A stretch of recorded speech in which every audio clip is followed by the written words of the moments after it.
Y para los que no saben, pues Xamán cuenta la historia de un grupo de misioneros que ha venido al Chimborazo a tratar de convertir a la comunidad indígena. Y todo cambia cuando su hijo es poseído por una fuerza más antigua que su propia religión. Entonces les toca acudir al chamán que han alejado a tratar de salvar a su hijo y a la vez salvar a sí mismos. Es que la peli sí juega con el peligro de la certidumbre. ¿Y cuál es el peligro de pensar que tu propia fe puede ser la única fe o la única solución a los problemas? Y claro, la historia cuenta un poco sobre ese peligro, sobre qué pasa. Cada cual puede tener su propia fe, pero qué pasa cuando alguien trata de imponer su fe sobre otro. Ahí es donde pueden resultar muchos problemas y muchas situaciones. ¿Qué le diré yo? No soy una gran actriz, pero es la tercera película en la que yo trabajé. Sabemos que ni el gobierno nos va a gobernar, ni Dios nos puede obligar. Entonces cada uno de nosotros tenemos que poner nuestra parte para que el mundo sea de otra manera y no lo que estamos viviendo ahora. Llegamos, pusimos la foto aquí y dijimos, es el lugar.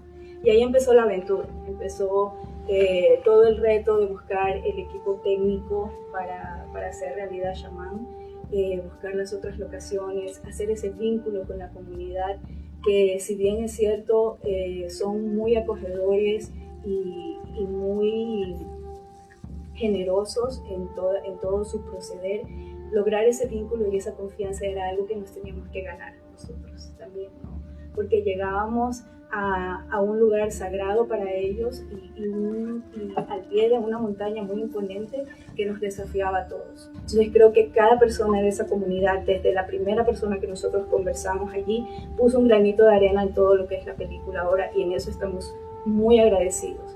Creo que también cada persona del equipo que se sumó, sabiendo que esto era un desafío, porque filmar allí en el Chimborazo a tantos metros de altura y de verdad yo no lo logré, o sea, yo soy de la costa y a mí me costó muchísimo, estuve pocos días en el rodaje, pero me costó muchísimo adaptarme y yo creo que esa fuerza que tenía el equipo por sacar adelante el proyecto también fue algo muy valioso y creo que eso se refleja en la película. Necesitábamos el permiso de más de 80 familias de la comunidad para rodar la película en sus tierras y en las faldas del Chimborazo, y esa comunidad participó enfrente y atrás de las cámaras, que fue algo muy especial y creo que se refleja en la película. Como dice María de los Ángeles, se siente en la atmósfera de la película, en todo lo que vemos, no solo en la historia, pero o sea, el sudor, el amor y el talento de todo el equipo que se sumó, ¿no? Porque las condiciones no fueron fáciles, la logística no era fácil, la altura, el viento, el polvo, o sea, todo era difícil y siempre decimos que esta película se logró primeramente porque Antonio como que hizo que la hiciera. Es un honor para nosotros regresar al Ecuador para mostrar esta película que pues estamos muy orgullosos y que podamos mostrar al mundo, ¿no? ¿Qué es lo que se puede hacer aquí en el Ecuador? Creo que ahora el cine ecuatoriano está teniendo un muy buen momento y pues que podamos ayudar un poco a exportar el talento de acá es algo que nos emociona mucho. Tuve la oportunidad de conocer a Antonio, quien ya me dio como unas premisas mucho más claras de lo que necesitaba. Y claro, era contactar a actores a nivel de todo el país. Y más que nada que tengan el elemento y el tono actoral que estaba buscando para que pueda encajar dentro de este proyecto.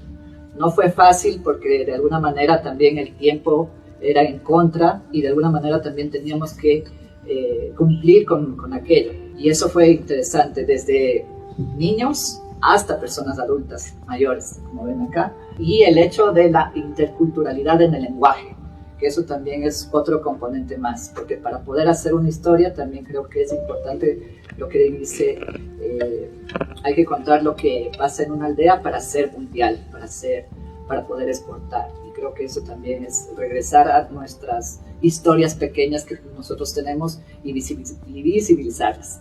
Invitarles a que no se pierdan, a que sean portavoces y que puedan replicar mediante su nicho, sus medios, obviamente, y prácticamente invitarles a que vayan a los cines, que puedan estar en la taquilla, porque necesitamos de eso para poder seguir produciendo y poder estar dentro de estos procesos industriales audiovisuales. Entonces empecé a reunirme con ellos, tuvimos una conexión inmediata con Antonio. Es un director increíble que ha trabajado en industrias muchísimo más grandes que la nuestra. Entonces, en el momento en que empezamos a hablar de la película, a mí me interesó el guión desde el inicio. Yo he hecho varias películas de director de fotografía, pero no había trabajado en películas de terror.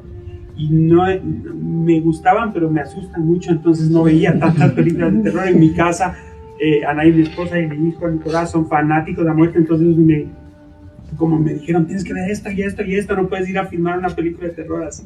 Entonces como que me instruí en muchas cosas y de ahí empecé yo a sacar como propuestas visuales con las ideas que tenía Antonio.